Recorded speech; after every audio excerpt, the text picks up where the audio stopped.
आगे नहीं बढ़ेंगी।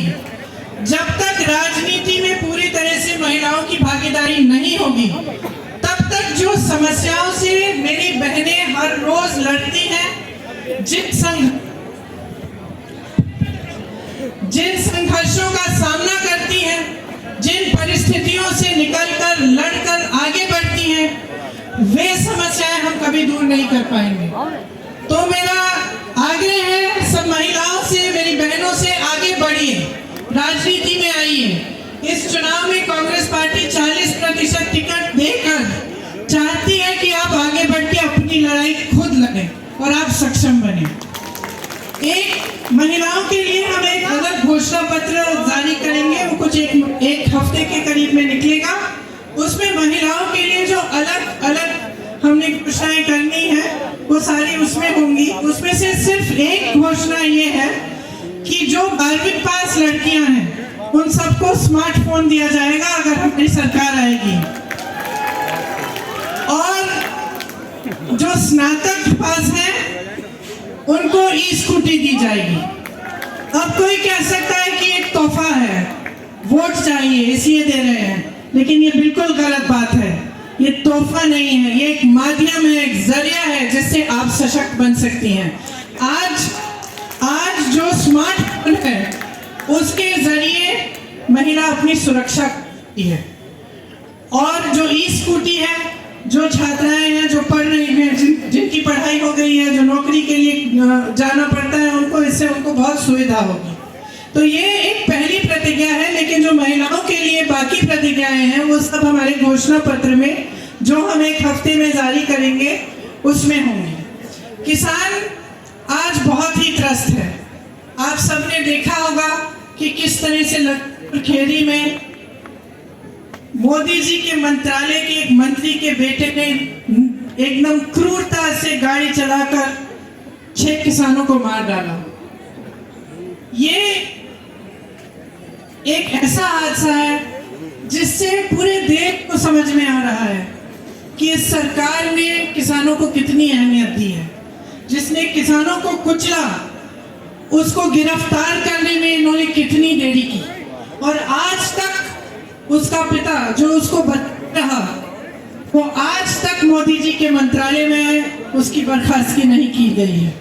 लेकिन ये तो एक मिसाल है। किसान जानते हैं कि कुछ सालों से कितनी समस्याओं से जूझ रहे हैं और उनकी सुनवाई सरकार में नहीं रही।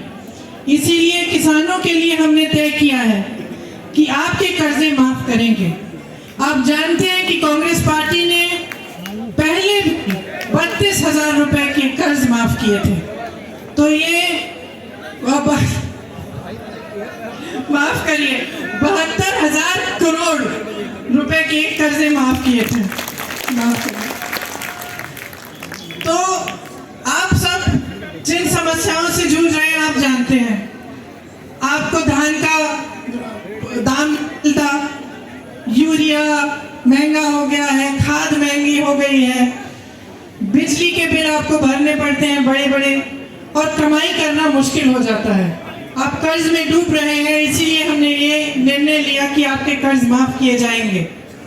इसके साथ साथ जिस तरह से छत्तीसगढ़ में हमारी सरकार 2500 में धान खरीद रही है, उस तरह से हम यहाँ भी 2500 में गेहूं धान खरीदेंगे और 400 रुपए का 400 का गन्ना का आपको दाम मिलेगा।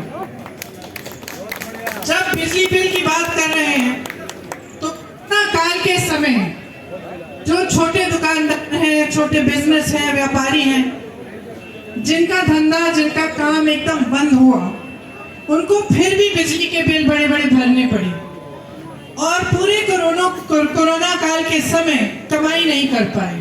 इसीलिए हमने ये निर्णय लिया है कि कोरोना काल के समय जो आपने बिजली के बिल भरे उनको हम माफ कर देंगे। सबका बिजली बिल हाफ भी होगा।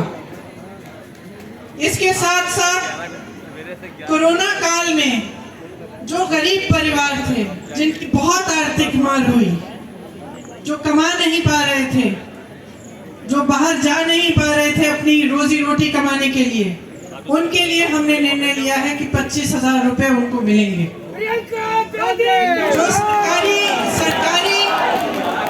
सरकारी रोजगार 20 लाख देना चाहते हैं, लेकिन इसमें मैं खास तौर से कहना चाहती हूँ कि पिछले 2 सालों में मैं बहुत संविदा कर्मियों से मिली,